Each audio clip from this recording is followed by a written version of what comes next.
Olá, boa noite para você. São 6 horas e 38 minutos. Hoje, JL2 um pouco mais cedo, mas seja sempre muito bem-vindo à edição desta quarta-feira, dia 3 de dezembro. Morre a cantora de Tecnomelody Rutiete. O corpo foi encontrado dentro da casa onde ela morava, na Marambaia. Um casal de Goiás é preso em Portel, na região do Marajó, suspeito de tentar comprar um recém-nascido. Uma criança de 10 anos que estava na garupa de uma moto morre em um acidente na BR-316 em Ananindeua. E começa a segunda fase da restauração da Basílica de Nazaré.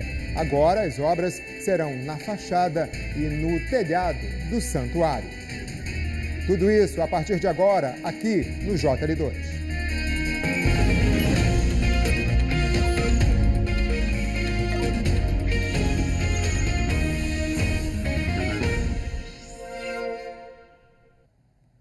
Um policial militar de Goiás e a mulher dele foram presos em Portel, na região do Marajó, suspeitos de tentar comprar um recém-nascido. A Poliane Guimarães está ao vivo e tem mais informações desse caso aqui para a gente. Boa noite, Poli. Olá, João. Boa noite a você e a quem nos acompanha. Esse casal foi preso ontem em Portel por policiais civis e militares depois de denúncias que foram feitas na delegacia da cidade. De acordo com as investigações, a Dedilco Alves Viana, que é policial militar em Goiás, e a mulher dele, Brenda Rodrigues dos Santos, estavam oferecendo dinheiro para que pessoas intermediassem a compra de recém-nascidos. O suspeito abordou um professor no município de Portel e falou que tinha interesse em adotar uma criança, mas que não queria passar pela fila de espera. Esse professor que fez essa denúncia não revelou qual foi o valor oferecido para que ele fizesse esse intermédio para a compra dessa criança. A polícia identificou que eles ainda tentaram efetuar compras de crianças nos municípios de Cachoeira do Arari e também em Melgaço, ambos no Marajó. O policial militar deve responder por desobediência e a Corregedoria Militar, a Corregedoria da Polícia Militar de Goiás. Eles devem também responder, não só ele, como a esposa, pelos crimes de aliciamento, tráfico de pessoas, agravado por se tratar de uma criança. Com eles, a polícia apreendeu armas, munições, uma mala com diversas roupas de recém-nascidos, além de mamadeiras e 3 aparelhos celulares. E ainda com esse casal, durante a abordagem, a Polícia Militar encontrou uma criança de 8 anos, que seria filha apenas de Brenda Rodrigues dos Santos. Ela foi encaminhada para o Conselho Tutelar. Os dois permanecem presos e vão passar por audiência de custódia. Nós tentamos contato com a Polícia Civil de Goiás para comentar sobre esse caso, mas até o momento ela não se manifestou. Volto com você, João. Muito obrigado, Poli. É preciso seguir nas investigações para saber qual a finalidade, né? Será mesmo a adoção ou outros fins, que assusta muito. Obrigado. Um casal foi preso em Benevides, na região metropolitana de Belém, por suspeita de maus tratos contra um idoso de 74 anos. A vítima morreu em agosto deste ano, supostamente por causa das agressões que sofria. Os presos Josias Soares Souza e Rosângela Aragão Cardoso Souza são filho e nora do idoso. Ambos foram indiciados pelo crime. De acordo com a polícia, o casal submetia o idoso a condições desumanas, negando a ele comida, atendimento médico e cuidados básicos. Testemunhas ouvidas contaram que a nora jogava restos de comida no prato da vítima, enquanto o filho impedia visitas de outros familiares, mantendo o idoso completamente isolado. Diante da gravidade das denúncias, a Justiça determinou a prisão preventiva do casal. Os dois seguem no sistema prisional do Pará. E uma criança morreu hoje de manhã em um grave acidente na BR-316 em Ananindeua. A vítima de 10 anos estava na garupa de uma motocicleta. O acidente aconteceu por volta de 7h30 da manhã, no quilômetro 5 da rodovia, no sentido Ananindeua-Belém. Segundo a polícia, o condutor da motocicleta tentou fazer uma ultrapassagem, atingiu um carro e, com o impacto da batida, o menino que seguia na garupa foi arremessado e foi parar debaixo da carreta. A vítima, Davi Oliveira Santos, de 10 anos, morreu no local. O condutor da moto foi levado para o Hospital Metropolitano. Ele sofreu ferimentos leves.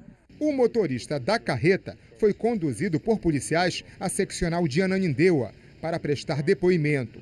Logo depois do acidente, o trânsito no trecho ficou congestionado. Parte da pista teve de ser interditada. A Polícia Civil informou que, depois de prestar depoimento, o motorista foi liberado.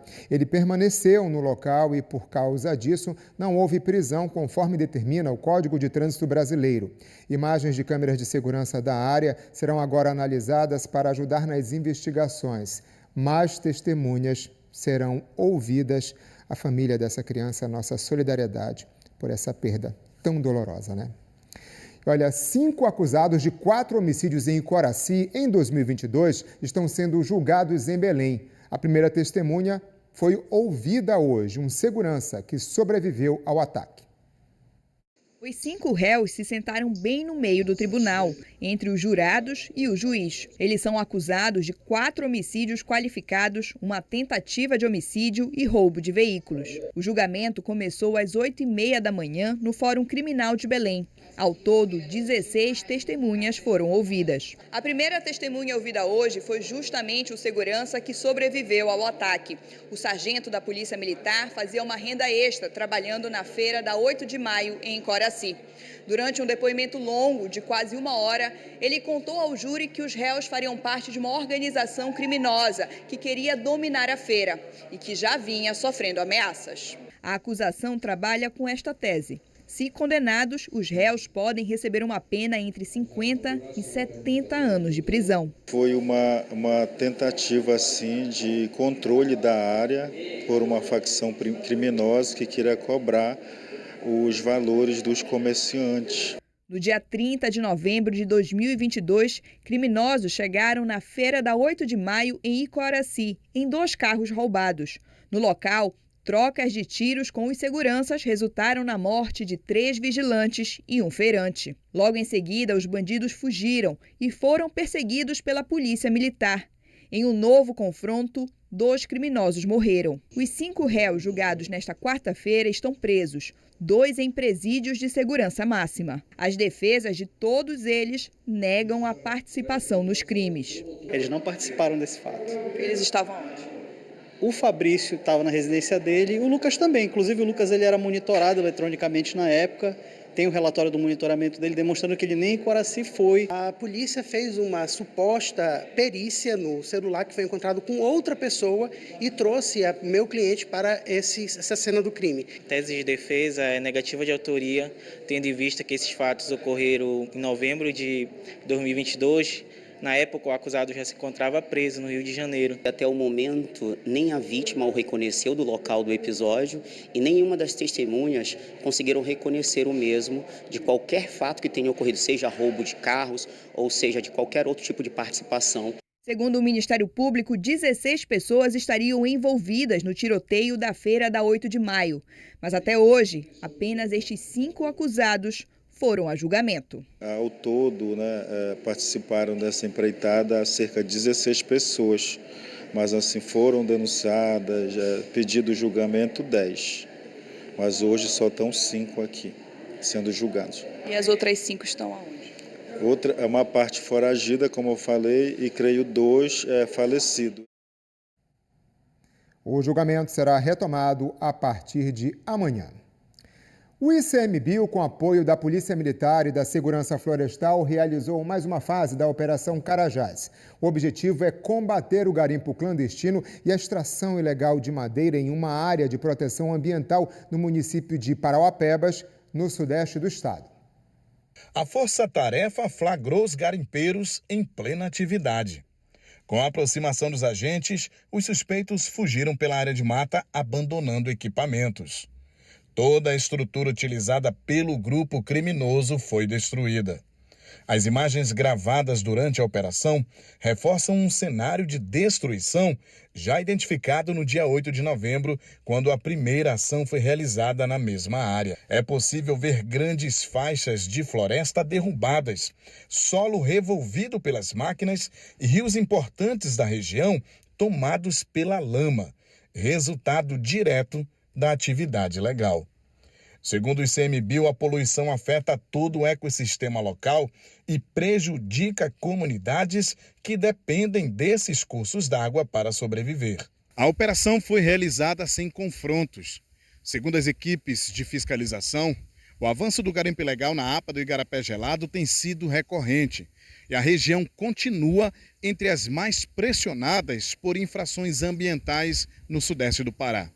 Foram apreendidos e destruídos 3 escavadeiras hidráulicas, 4 motores estacionários, 900 litros de óleo diesel, ferramentas, antenas de internet e 20 metros cúbicos de madeira da espécie castanheira. O prejuízo aos infratores é estimado em R$ 1.200.000. Uma aeronave que saiu de Itaituba, no sudoeste do Pará, foi apreendida no Aeroporto Internacional de Boa Vista, em Roraima. Dentro do avião, a Polícia Federal encontrou um carregamento ilegal de mais de 50 quilos de ouro. A carga foi avaliada em R$ 36.800.000. Ao todo foram apreendidos 51 quilos e 490 gramas de ouro. A apreensão foi realizada pela Polícia Federal durante uma fiscalização de uma aeronave de pequeno porte. No interior da aeronave também foram encontradas uma arma e munições. Após decolar do Pará, a aeronave pousou aqui no Aeroporto Internacional de Boa Vista. O piloto foi preso e teve habilitações suspensas. Outras 3 pessoas estavam a bordo. A aeronave foi apreendida pela agência reguladora. A aeronave aqui no aeroporto de Boa Vista é flagrada fazendo uma operação clandestina de transporte de passageiros e cargas. Ela vai ficar sob apreensão administrativa da ANAC e as habilitações do piloto responsável pelo voo serão suspensas. A ação teve apoio da Agência Nacional de Aviação Civil e da Casa de Governo. As autoridades têm observado um aumento no uso de aeronaves pequenas para transportar ouro de forma irregular. A investigação agora deve identificar a origem do ouro e o destino que ele teria ao sair do Pará em direção a Boa Vista. Os mais de 50 quilos de ouro vão passar agora por uma análise pela perícia científica da Polícia Federal em Brasília. Em Brasil Novo, um incêndio atingiu uma creche municipal e provocou momentos de pânico. Dezenas de crianças precisaram ser retiradas às pressas. Apesar do susto, ninguém ficou ferido. A creche havia sido inaugurada há menos de 2 meses. O incêndio aconteceu na Escola Municipal de Educação Infantil Professora Maria Itelvina Gomes da Silva, em Brasil Novo. O fogo começou pela lateral do primeiro bloco da creche.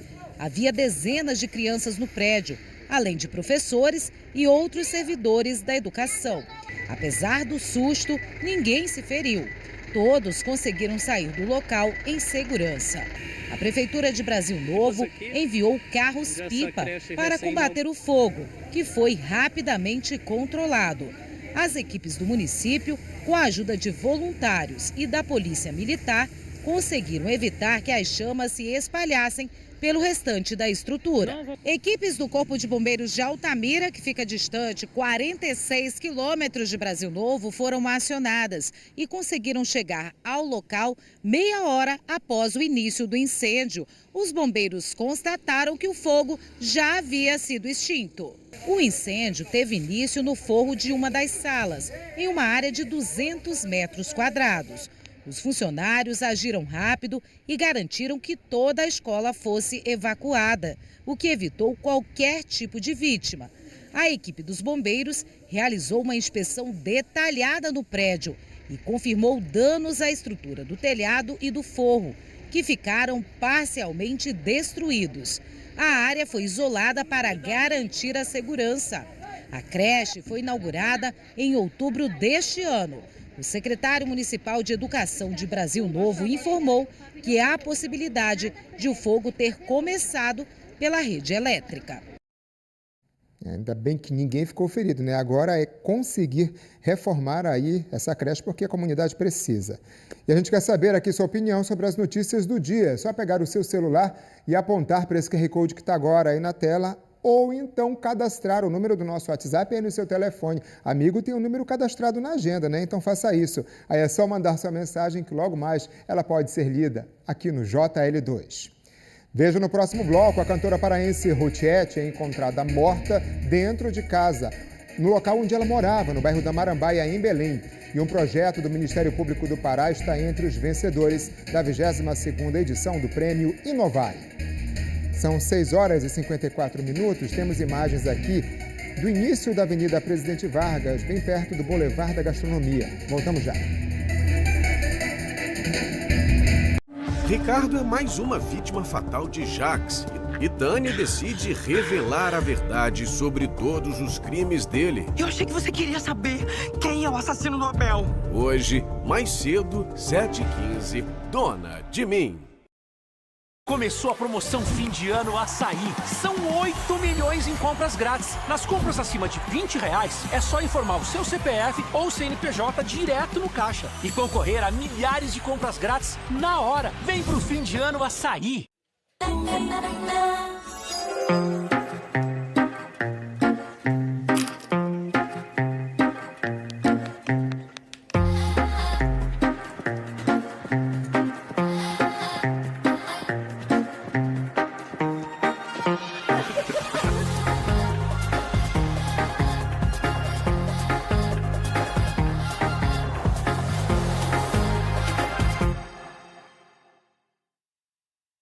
Olha a cerveja pesada, a cerveja que incha! Amigo, me vê uma. Nossa, isso é top. Pô, Julinho, cerveja amarga na praia. Ai! Que quadradeza! Amigo, que quadradeza! Que quadradeza! Amigo, que quadradeza! Praia pede uma escolzinha.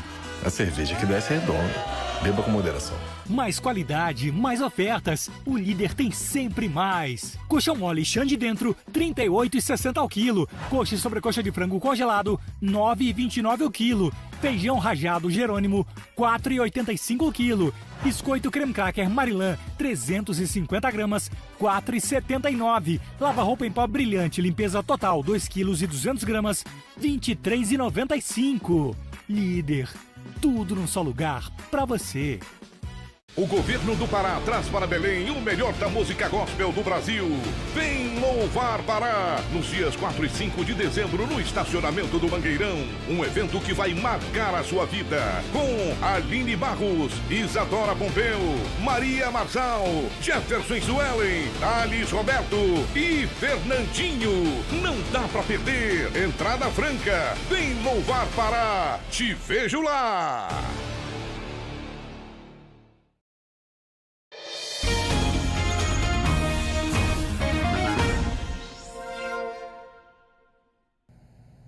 Cinco pessoas foram presas em uma operação da Polícia Civil que investiga um esquema que usava dados falsos para transferir veículos 0 km sem autorização dos donos. A quadrilha contava com a ajuda de um funcionário do Detran.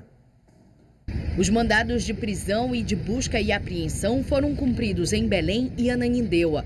Os 5 eram suspeitos de participar de um esquema de fraudes na venda e vistoria de veículos.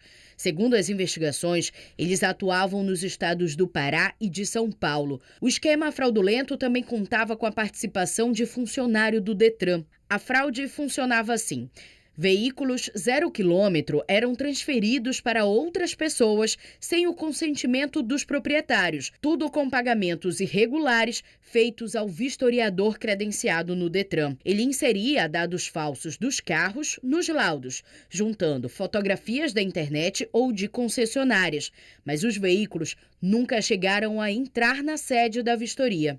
Foram realizadas algumas investigações para que a gente conseguisse identificar desde o despachante que era contratado, as empresas vistoriadoras, onde o vistoriador lançava no sistema informações falsas, fotos geradas às vezes por inteligência artificial, e também um funcionário do órgão de trânsito, do Detran, que era o responsável por validar no sistema todas essas informações. Na Operação Sinal Falso também foram cumpridos 5 mandados de busca e apreensão, onde foram apreendidos 10 aparelhos celulares, documentos, computadores e outros objetos. Todos eles serão periciados. Os presos responderão pelos crimes de inserção de dados falsos em sistemas públicos, falsidade ideológica e associação criminosa. As investigações continuam para identificar outros envolvidos e também apreender outros veículos produtos do crime. A partir dessa primeira fase, vamos continuar com as investigações para a gente conseguir identificar os outros envolvidos, desde aqueles que encomendavam esses registros, aqueles que, às vezes, de dentro da própria fabricante estavam fornecendo os chassis, ou seja, conseguir identificar e trazer para responder junto ao Poder Judiciário todos os envolvidos. O Detran Pará afirmou que o servidor envolvido no caso já foi afastado das funções. O órgão reforça que a Corregedoria apura os fatos com total rigor e que não compactua com desvios de conduta de servidores. Já o Detran de São Paulo afirmou que nenhum dos investigados trabalha como servidor do órgão. O departamento não faz vistoria em carros 0 quilômetro. Um projeto do Ministério Público do Pará foi um dos destaques da 22ª edição do Prêmio Inovare. A premiação foi hoje na sede do Supremo Tribunal Federal, STF, em Brasília. O projeto Comida é Direito, que tem como foco a inclusão de comunidades indígenas da terra indígena Sororó no programa de aquisição de alimentos, conquistou a menção honrosa. É o equivalente ao 2º lugar nacional na categoria Ministério Público. O Prêmio Inovare é considerado uma das principais formas de reconhecimento do sistema de justiça brasileiro. Destaca iniciativas inovadoras que simplificam procedimentos, aumentam a transparência, aceleram atendimentos e aproximam as instituições do cidadão. Depois da grande reforma que deixou o interior da Basílica Santuário ainda mais bonito, chegou a hora de cuidar da estrutura do lado de fora. A segunda fase das obras de restauração inclui agora a fachada e o telhado do santuário. Dona Nelma vai à Basílica Santuário com frequência, seja para pedir ou agradecer a Nossa Senhora de Nazaré. Para ela é como se fosse a casa da mãe sempre aberta para os filhos. Ela é nossa mãe, ela é nosso tudo. Eu tenho a Nossa Senhora como minha mãe, meu Deus é meu Pai, Ele é tudo. Sem Ele nós não somos nada.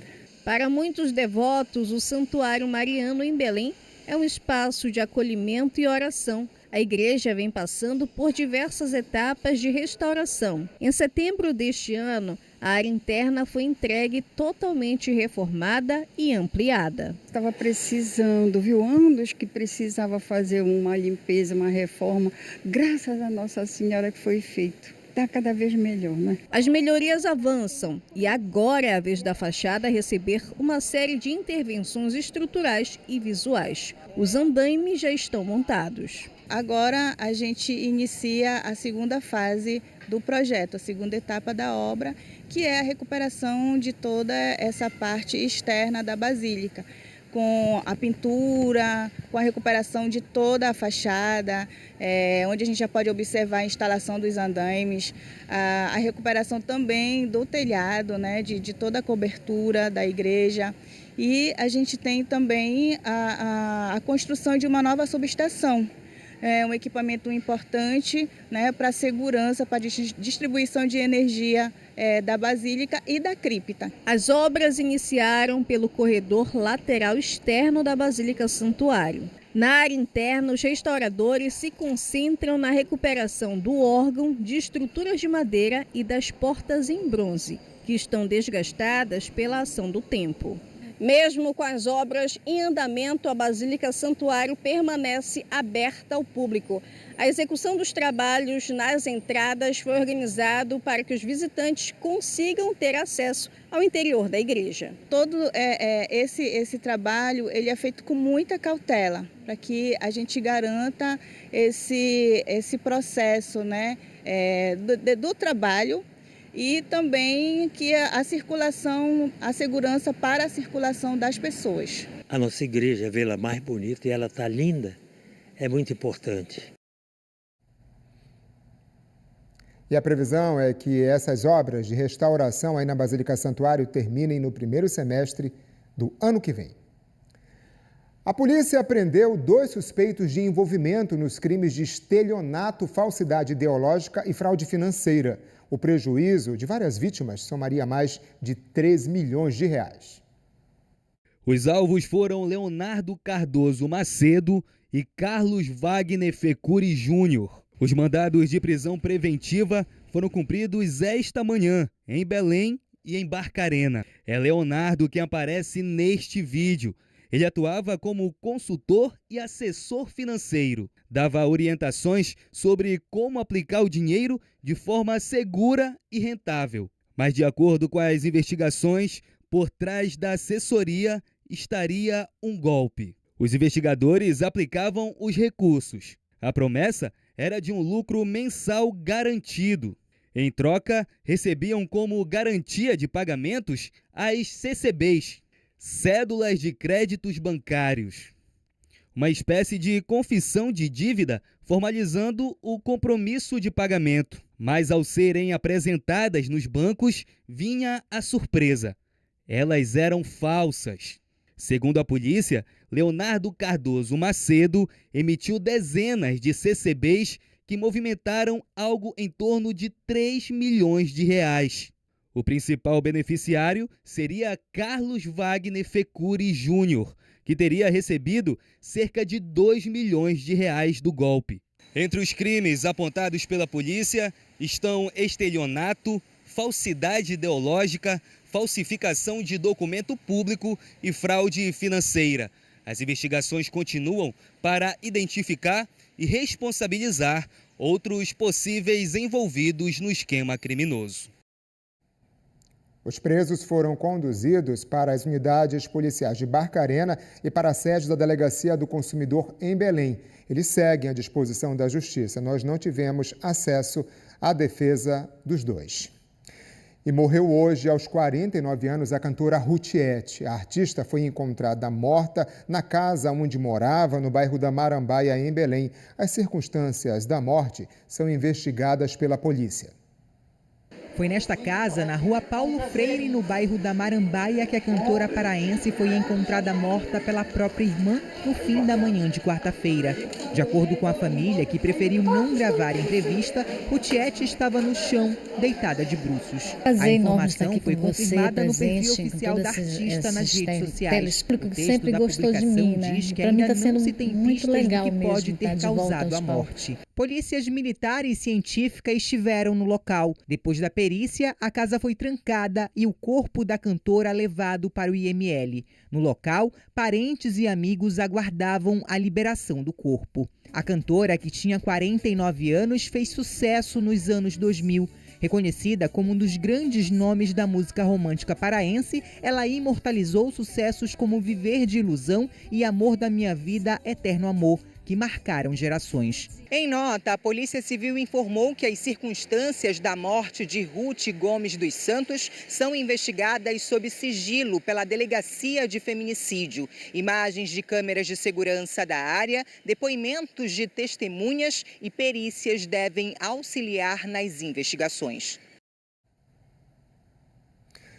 Pois é, e olha, chegou ao fim a programação da Casa Futura, que durante quase 3 meses foi um ponto de encontro para debates sobre educação, cultura e clima.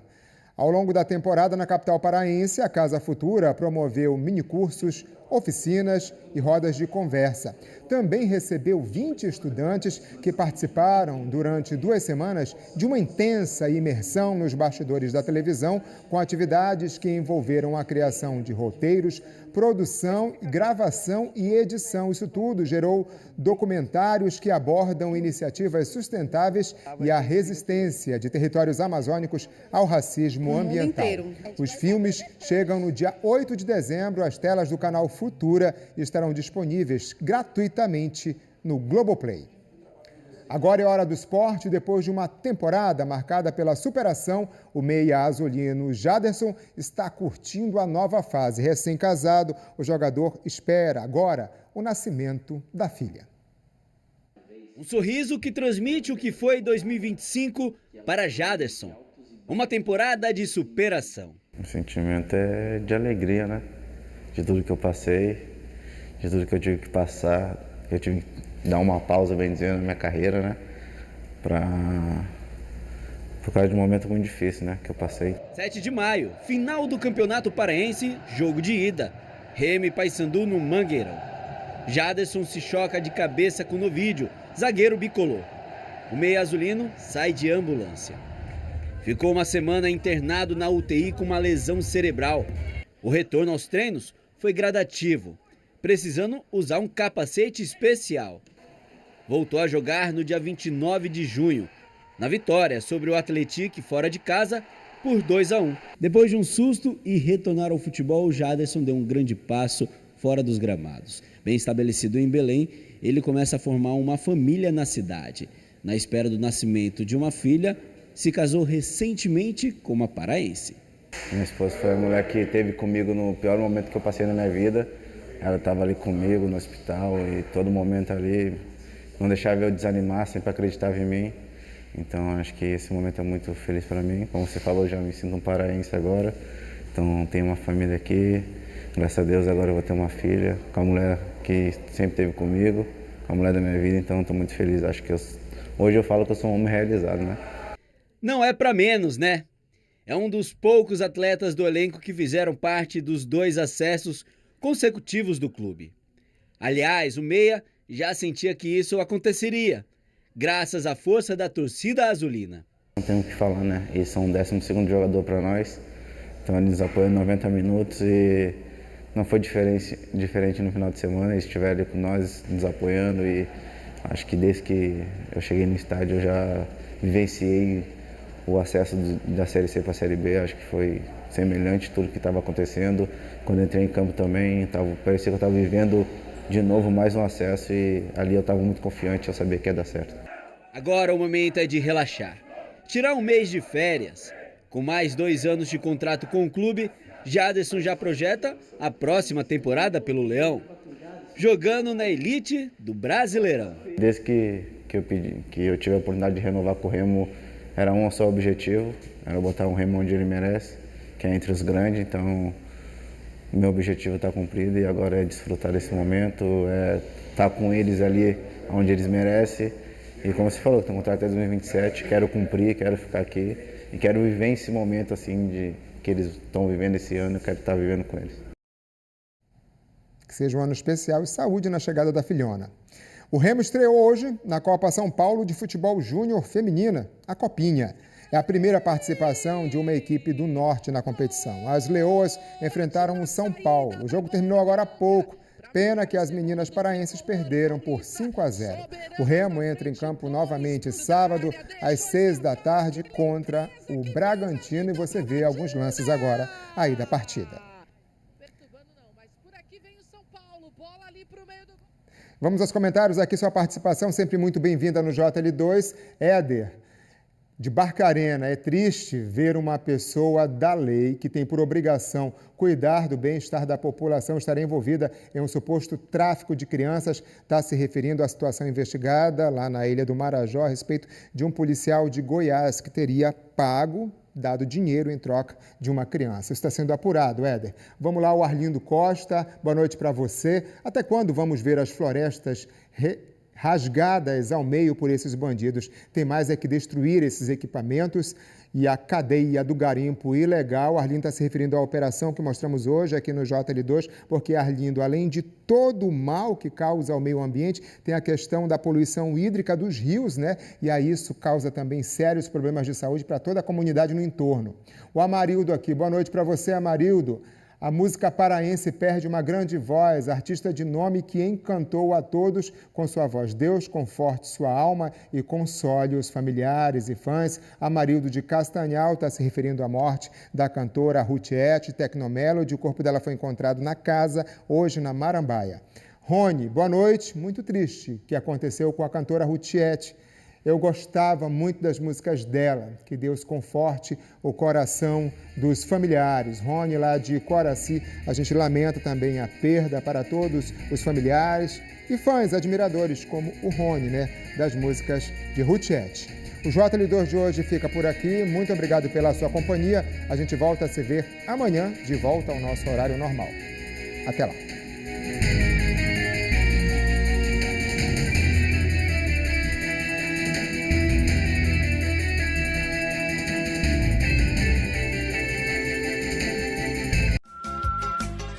Baby, baby.